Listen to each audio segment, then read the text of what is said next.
So, Merfolk players currently play an astonishing 8 islands on average. So, how can a deck playing mostly double blue spells get away with so few blue sources?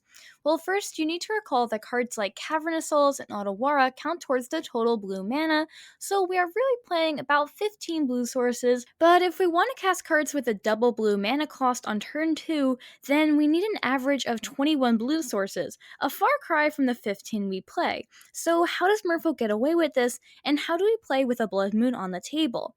Well, here's the thing. Merfolk has one particular non land card that helps it efficiently play out all of its creatures. That card would be Aether Vial. This basically functions as a land for the deck and is powerful enough to warrant keeping an opening hand like this.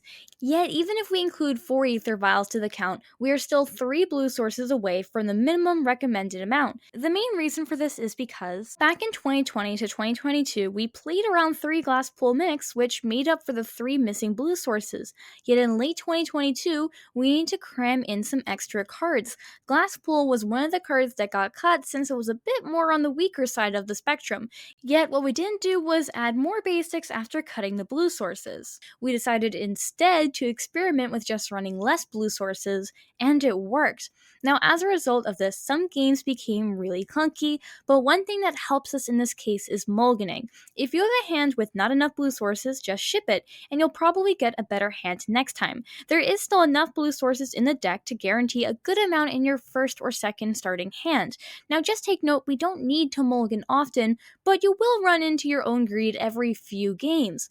Also, while having 2 blue sources is important, you can live off of a Mutavault and an island for a little while with Vidalian Hexcatcher and Silvergill Adept, although we should take note some lists are trimming on the Silvergills. Yet why don't we just play more blue sources to begin with?